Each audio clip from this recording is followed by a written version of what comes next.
Hi everyone, I'm Julia Sarikoff, and welcome to today's Future of Storytelling Virtual Roundtable. If you're joining us for the first time, the Future of Storytelling is a based event that's dedicated to exploring all of the ways that technology is impacting the media, entertainment, and communications. So we're here on Google+ every Wednesday to talk to some of the most innovative storytellers around, and today we are hanging out with the masters of improvisational rap, Freestyle Love Supreme. So we've got five members of the hip-hop ensemble with us today. Welcome, guys. Thanks for joining us. You can't intro us like that. That is... Oh, did I already mess up? No, you can't say masters. It's just, it creates too much of an expectation on how great we are not going to be. Okay. Failures of improvisation? Yeah, there. Maybe, okay, well, let's lower the bar a little bit. All right. So yeah, we've got, well, right now we have 4 members of the group. We're waiting for a 5th, but as improvisational rock stars or not, they should be able to handle it just fine if we've got one more joining. So guys, let's start from the left, and I'm going to just ask you to each say hello really quick and introduce yourselves. Which left? Let's go with Andrew's left. Jelly Donut, you're on. Okay. Hey. I am Jelly Donut, also go by Andrew Bancroft, which is a little more boring. And yeah, I'm one of the MCs of Freestyle Love Supreme. Hi, Anthony. Awesome. Let me pass the mic. Oh, we got a new guy. Oh! Hey! Hello, it's Lynn. I'm sorry it took me so long to get online, but I am here. You're just on time. From the future. Oh. Just on time to the future. Lynn, we Wow. just started. Go ahead and introduce yourself. My name is Lin-Manuel Miranda, and I just downloaded my phone. And here we are. All right. Perfect. We nailed it. Anthony, how's it going?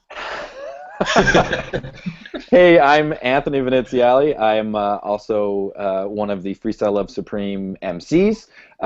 Lynn was having some technical difficulties, but he's here now. That was not Mark Anthony for a second. That was actually Lin-Manuel Miranda.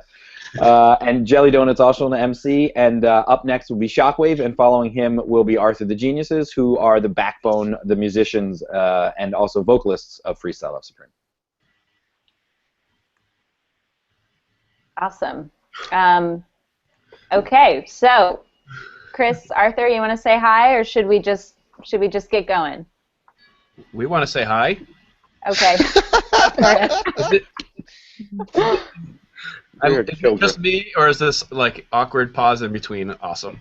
Or is that time? Yes. Or is this the future? It's all of that. That's the future. I'll go. I am Chris Sullivan, and I'm also known as Shockwave, and I'm the beatboxer of the group. Why are you so close to the camera? I keep trying, Getting really personal there. Close and that's it. Okay, great. Lynn, are you laying down on your couch or something? I don't know what you're talking about. Wow, we should have all done this via app. That looks way more fun. Get more exercise. Yeah, guys, I'm in strange days right now. I know the reference. Oh God, what is he doing? You're making me dizzy. No, it's okay. Just ask whatever you were going to ask. I'm just going to can't spin look. until I fall.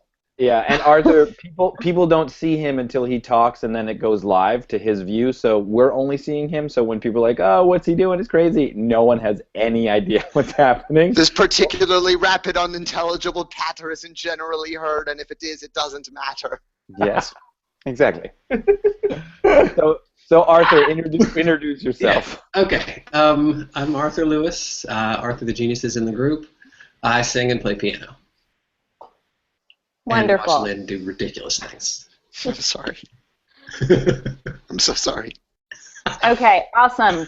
We got through introductions. Good work, team. Just barely.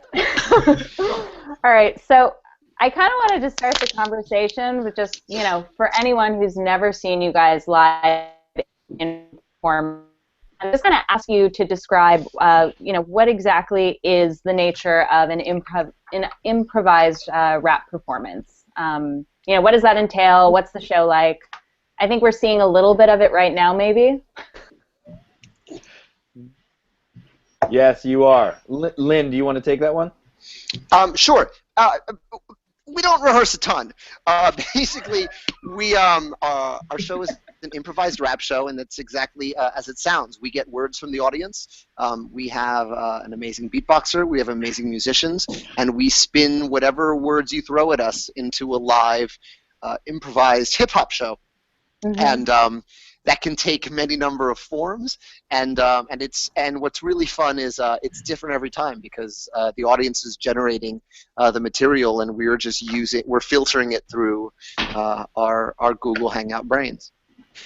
Awesome. So this topic of audience engagement I kind of wanted to touch on because right now people are so obsessed with the idea of engaging the audience, and this is particularly in kind of the marketing and advertising camps, and I'm just wondering, you guys do this so successfully. Do you have any tips for people outside of the theater world, how they can kind of create an experience that makes people want to participate? That is a really good question. Jelly, I think, is uniquely able to answer this one, being a marketing guru himself. He worked for a long time at Goodby Silverstein. Sorry, Jelly, go ahead, bud. No, it's all good. Yeah, I think that's a great question, and I think one of the challenges, or something that I see in the marketing world a lot, is people saying that, oh, we're all about you, but then not actually listening or having a true interaction with those people. In a live setting, it's really nice that we get to actually listen to the people in front of us and react to everything that they do, and I think we're at our best when the audience is not just somebody we're rapping at or performing for, but somebody who's just actually part of our circle of creativity. Sorry, to build on that, I can't tell you how many times I've had people come up to me on the street and say, hey, I don't know if you remember me, you used my word at a freestyle show. Mm-hmm. I was the kid who fell off their sled in 5th grade. It becomes a very memorable experience in their lives because something they've thrown out in the relative anonymity of a theater show. We lost you a teeny bit there, Lynn, towards the tail end. But Lynn, do me a favor, when you're not talking, will you press the mute button on your Google Hangout app? Oh, he's gone. Yeah, he just bounced. He's over it. Yeah, I think what Lynn's getting at there is, hey, buddy, push mute on your phone when you're not talking, Lynn. So anyway, I think what he was getting at there is that when there's a group of people in a dark room together and they're experiencing something collectively, there's a heightened sense of catharsis that quite possibly can take effect. And so it's how do you translate that to a mobile device when it's a one-on-one interaction? I think, and what Jelly was getting at a little bit too, is this sense of like, do I belong to this community? How does this affect more than just me? And so what improv does and what freestyle does, I think, in some ways, is it creates an instant cachet with the audience of, oh my gosh, they're trying something risky, and we're kind of watching that, and we're a part of this captive audience who is a little bit like cheering for them to either fail or succeed. And so a little bit of an instantaneous community gets filled in that moment when you say, this thing's happening right now. Right. So you guys came to the Future of Storytelling Summit last year and performed, and it was, one of the highlights for attendees. People still talk about that epic performance that you did.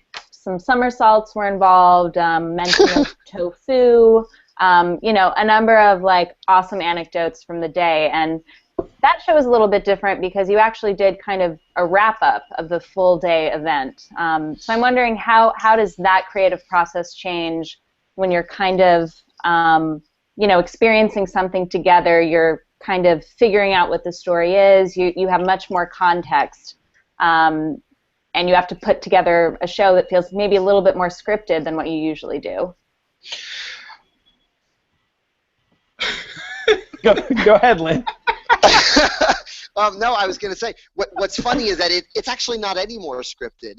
What was funny about that day was some of us were there all day with you guys and taking part in all the seminars and talks. Some of us showed up for the performance. So it really was everyone sort of catching it and finding it together. And that's the fun of our show, is that we bring all of our different knowledge bases and we sort of throw it all in the middle of the room and make something together. That was also the only appearance on stage of our director, Tommy Kail, who actually participated in the day's events, and is the first time he ever performed with Freestyle Love Supreme on stage, which was pretty epic. It was definitely epic for us. On this little pre-session that we had mentioned that Jelly Donut was supposed to be a part of that show, but literally either the day before or 2 days before, he got into a bike accident. Jelly, show them the scar. All right, sorry. Avert your eyes if you guys are scared of. Yeah. Oh. Yeah. Yes! I got hit by a car just a couple days before, so I was very sad to miss it. But I know that these guys killed it. So he's gone to the future of past storytelling with his old-timey mustache. All right. I just can't save it. I'm up for a hipster bartender role, and I have to leave it until I hear about it. Sure. And your friends call you jerk. Well, and you've got an invite to come join us at the FoST Summit this year, too. So Oh, wonderful. second chance. It's your second chance. Wonder of wonder, miracle of miracles. All right, so another question for you guys. We're talking a lot about live performances right now, but I know you've got a show coming up on Pivot, which, for those of you that don't know, is this new disruptive television channel targeted at kind of young millennials. So what does that mean for kind of the nature of improv if you are leaving the live audience and now your audience is migrating online? How does that change the nature of your show, and how are you kind of rethinking your program and your format for people watching on their laptops? Yeah, it's silence is the answer to that one. Dumbfounded. No, that's been the big sort of nut to crack for our particular crossover, or as some like to say, sellout to the television world. I think the key for us is going to be continuing to capture a live nature or a live element of our show. So what does that mean? How do you take a show that relies solely or pretty heavily on the audience being in a room together, experiencing this kind of magic, this lightning in a bottle, and then put that into a box that's been recorded and it says, no, really, this was happening live? One of the things we're going to do is we're going to tape it in front of a live audience, and we'll show shots of the audience, which always helps to at least portray to the home viewer that something is actually happening live. But we're going to do a lot of stuff out and about on the streets. Part of our sort of big goal is to have this not only just tell a story about that particular suggestion that we get from the audience, but about each of us as well. I think a big part of what our show is an honesty and a reference to who we are in the world using the language of hip-hop and rap. And so if we're able to translate that in some small way and continue to have this sort of genuine feel of who we are in the world and how we interact, then hopefully we've captured something that's watchable. And I think in Lynn's case, it literally could just be him on the couch. Oh, you're nice. Stop it. Well, for anyone who's tuning in, I did want to mention that the guys are game to do a little improv online on the spot here if anybody wants to throw out a word or a phrase. So I'm offering this Google Plus Hangout today as a platform for you guys to practice your kind of online performance. We also got a question from Twitter that I'm seeing over here, which is, I saw that too. When do you feel you've had an especially good freestyle, and why? And maybe, I don't know. I can answer that. I'll tell you the best one I ever had in the history of a Freestyle Love Supreme show. Because it's very easy to point to. We got a suggestion. The word was He-Man. And Anthony took the suggestion. He said, we're going to take He-Man, and he did not know that I knew I was wearing He-Man underwear at the time. Totally. So I literally have the Telltale Heart secret in my pants. And so it actually became a challenge to myself. You know, I know I'm supposed to rap about He-Man. I know I'm going to end with me pulling my pants down and showing my He-Man underwear. And how long can I rap before I finish with that? And it became a really interesting exercise with my brain. Like, what else can I talk about? What can I talk about that's not He-Man? Just saving it because I knew I had the perfect closer in my pants. Wow. That's a great story. Thank you for sharing. I think, Anyone else for want those to challenge that? I think for those few rare times where we don't have a punchline in our pants, I think when you really get in a zone of freestyling, then you're so in the moment that, at least for me, I forget everything I just said. It just leaves my head instantly. So remembering that was good or that was bad is completely, or that just really resonated, it's completely contingent on the audience. So if the audience really felt something and it hit them in their hearts and brains just the right way, that's kind of when you're like, whoa, something really cool there happened because these guys are going crazy and they got what they came for. Yeah. The way that I sort of frame it is a lot like when you're in a traumatic situation and you go myopic and you kind of lose a lot of your peripheral and you're hearing a little bit. But in this instance, all of the music around you, like there's all these dynamic shifts that are happening, and everyone's just sort of like a group mind almost, like it's one brain, but it happens to be coming out of your voice box. And then you kind of like finish the thing, and you get some feedback from the audience, and it's a little bit like being a serial killer in that you kind of like look out and you're like, what have I done? There's like blood all over your hands. You're like, I have no idea what just happened. Is that what happened? Wow. That explains a lot. What do you do in your off time, Anthony? Have you guys ever seen Dexter? So I am curious. I mean, it's a very specialized gift to be able to do improvised rap in the style that you do. How did you all find each other? How did you come together? How long has Freestyle Love Supreme been around? Anthony, you should take that one.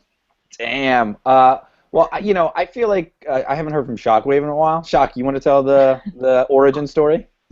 Yeah, I'm trying to get better lighting and connection because I feel like Because we're not close enough to your... There we go. This is much better. Now I can talk freely. I don't know how we've been together for what, 10 years? Yes. 10 years? Maybe Shockwave shouldn't take this. 10 years? Yes, it's been 10 years. I don't know. You guys were. I don't know. Someone else take the question. I'm the drummer. I mean, if nobody likes That's a great way to illustrate what's going on. It's a great question. Great question. But Anthony should take it because he's the Osiris of this. Okay, so yes,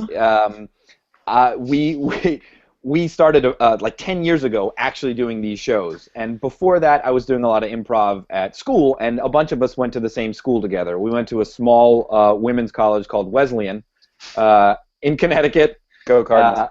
Go Cardinals. And I was doing some improv there, and these guys were active in bands and also in doing shows and stuff like that. And we all graduated, and I started up a theater company, and the first show that we ever really worked on was Lin-Manuel's In the Heights, which is a small musical that is a mostly community theater show. Maybe just like a Tony or something, maybe a Grammy. Yeah. Some stuff. I don't know. But before all that. Yeah, before all that. Making up raps in the basement of the drama bookshop. Exactly. So there's this tiny little theater where we did a lot of our workshops, and when Lynn was working on In the Heights, we would take breaks to just sort of freestyle rap so that he could kind of like cleanse his palate a little bit. And I said, okay, let's create a show that's just entirely this. And Tommy Kail, who we mentioned before, stepped on stage for the first time with us ever at FoST, and I started building the show out with the skill sets of the people that you see here, you know. And we just were thinking, well, how can we make something that's almost entirely just improvised, but it's all music? And so we started doing these terrible, small little freestyle Odyssey shows at the People's Improv Theater, and we slowly started like getting our momentum, and we started inviting our friends. Lynn and Arthur have known each other since kindergarten. And you know, Shockwave was doing a lot of improv at the Pit at the time, and he saw us, and he was like, "You guys are doing sort of, you know, pre-planned beat stuff, but what if you had someone who could organically change with you as you're rapping and do beatboxing?" And we were like, "That is a brilliant idea." And so the show sort of sprung out of that sort of kismet of us kind of all collectively having this magnet of improv and then coming together. Amazing. And so how do you look at kind of emerging talent today that have all of these amazing tools of technology? They can put their stuff up on YouTube, they can share it on Facebook. I mean, there's so many ways to kind of distribute their tapes and kind of get their name out there. You guys didn't have any of that maybe when you were starting, or not as much. So do people have it easier today, or is it actually making the creative talent pool more competitive? I think it definitely makes it more. Go ahead. No, you go for it. Yeah, I think it definitely makes it more competitive. I think everyone you know has a blog or a website. But that being said, I think the democratizing that is actually really exciting because I think it provides opportunities for pure creativity, pure imagination to sort of rise to the top in a very real way. Absolutely. I think you're going to see with the democratization of producing stuff and getting it out there, you're going to see like such a wider spectrum of stuff. There's going to be way more crap, but there's also going to be access to really young talent, people that can put themselves out there without a record company, without a producer. So that's really exciting. What becomes a challenge is how do you put yourself how do you rise above and get more eyeballs on you? How do you make your life? That becomes a new challenge, and it changes every day because it's just like exponentially, shifting with technology advancements. So. Well, on the topic of social media, I want to go over to our Q&A feed that we have running in the Hangout here. We've got a question from Dave. He asks, are your improv rap stories always comedy, or have you ever touched upon someone's story that is a different kind of emotion, love, anguish, something unexpectedly moving? For sure. I think we could probably all speak to this, but we do a number of different types of songs, and one point in a lot of our shows we will tell a true story about ourselves, and we'll base it on something that the audience has been thinking about. We'll take just one word, one idea, whether it's family or broccoli. It can be anything. And a lot of times, we won't know where we're going when we jump in, but we're like, oh, I'll tell that Thanksgiving Day story. And it'll just, Arthur starts singing with his sweet, sweet voice and playing piano. And Can we get a touch of that? Jeannie, I know you haven't said much here, buddy, but unmute yourself and just talk for a second about singing the hooks to True. Yeah,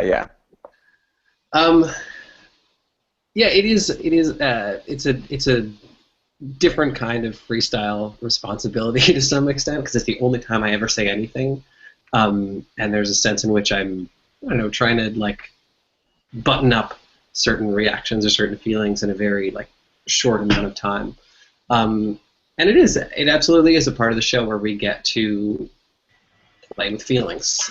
We do it the whole time around, but with True we really sort of take people from like the word is broccoli, so it's funny, to like the story about broccoli, and then singing about the experience that Jelly had about broccoli, and sort of wrapping it all up. And then Shockwave shows me a ridiculous wrestling doll and completely distracts me, etc.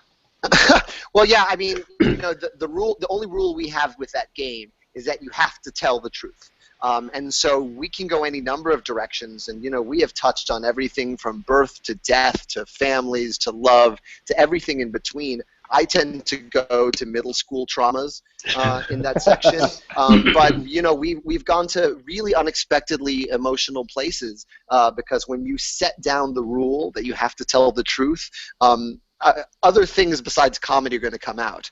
All kinds of stuff comes out, and it's actually really one of my favorite parts of doing the show. And just real quick, following up on that, the question was from Dave, you guys, and Dave's the guy whose day we did at FoST last year. Hey, Dave! Hi, Dave! I think we actually do have a short little clip that we could play from your performance at FoST last year, or we could maybe just do a little on-the-spot live performance right now. I could throw out that option too. Live performance. And you guys were a little beatboxing, a little crooning. This is going to sound crazy. Let's try it. Yeah, there's a slight delay, so we'll do our best. You guys, the suggestion, let's take it from a Twitter question, which is, how do you set each other up? How much thought do you put in finishing each other's Sandwiches. My headphone came out. All right, so Shock, drop a beat, and we'll talk about setting each other up.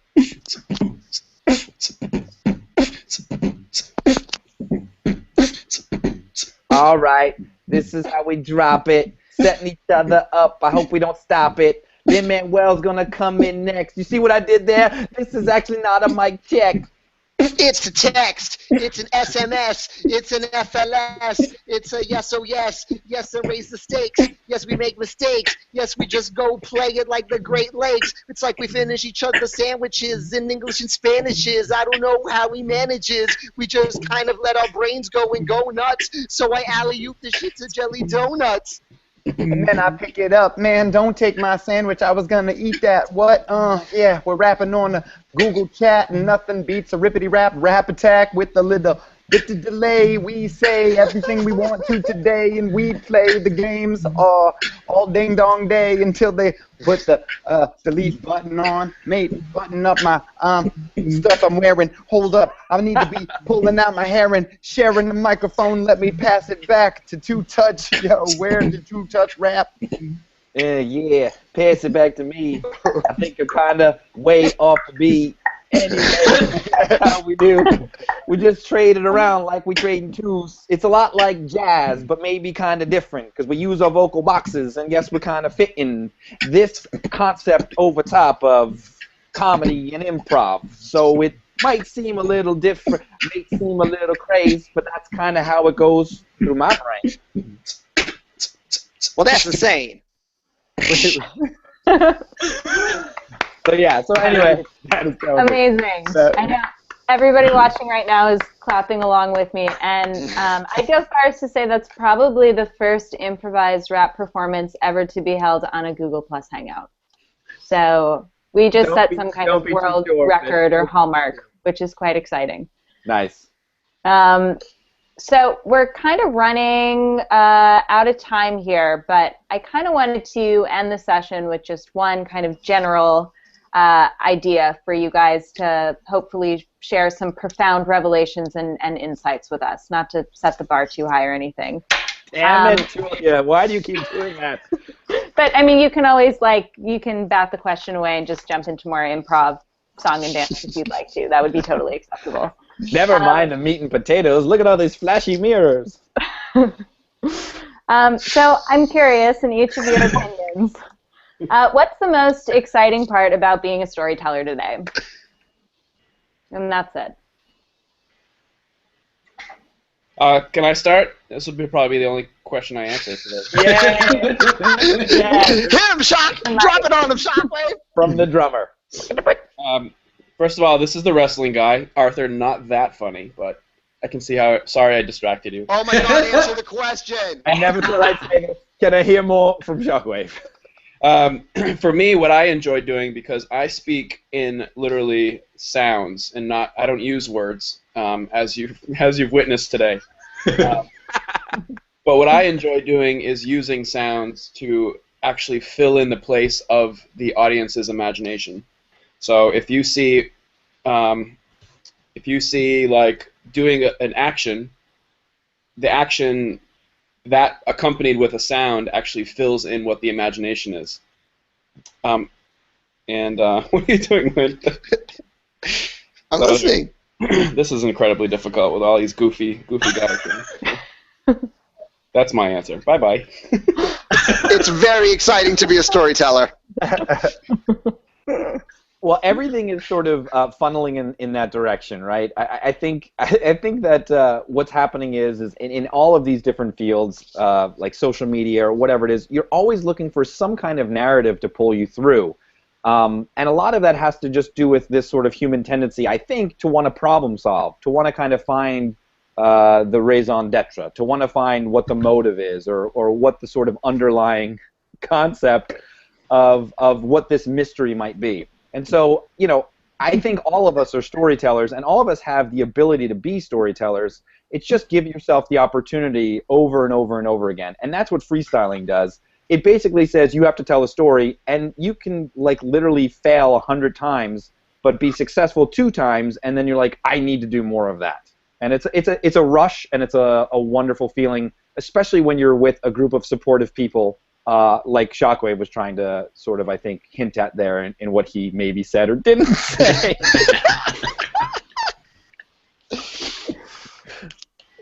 And the stories we tell together are different from the ones we tell alone. You know, we all go off and do our own separate things, but when we come together, the stories that we make together as Freestyle Love Supreme are different than anything else.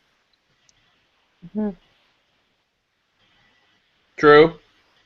Anyone else want to share? Yeah, no, I think storytelling is such a wide, that can encompass so many things, and I think that sharing each other's experiences is kind of how we commune as humans, and doing it in a really fun, creative way on stage with these guys has been awesome for me, because it's just given me a chance to, like, let that creativity open, but also meet so many different people who want to tell us their stories. You know, we interview people about their days or things that happened to them when they were kids, and there's this amazing through line that just develops of, oh, that kind of thing happened to me, or wow, that's totally didn't happen to me, but now I'm going to act it out. It's this really cool circle that gets completed with the audience and these fine fellows. So we love doing it. Ooh, Great. look at that. Well, guys, this has been so much fun, and I recently learned the term corpsing in the theater world. Yeah. You know, when, like, your fellow stage actors are trying to get one another to crack up, and I just want to say that I feel like I've been on stage with you and witnessing this as you all do the most, like, ridiculous things in your little thumbnail boxes. So I'm impressed by how well you guys can keep it together without cracking up and getting totally distracted. Thank you. We don't know what you're talking about. Awesome. Well, this has been a blast. Yeah, thanks so much for joining us, you guys. Come back, join us at the Future of Storytelling Summit this year. It's October 1st and 2nd. We'll see you hopefully in another performance. Yeah, any shameless plugs you want to put out while you're on stage here? Watch our show on Pivot. Yeah. Yes, please. All right, great. We'll send out some links. When does it start? Do we have a start date for that? This fall. This fall. There's a special that already exists, so you can just go online and YouTube type in, like, Freestyle Love Supreme Pivot, and our show will come up there. It was sort of like basically a pilot, but October, I believe, it will be starting to air on Pivot. Awesome. Woo-hoo! We can't wait. Okay, thanks so much, you guys. Thank you. Bye, Julia. We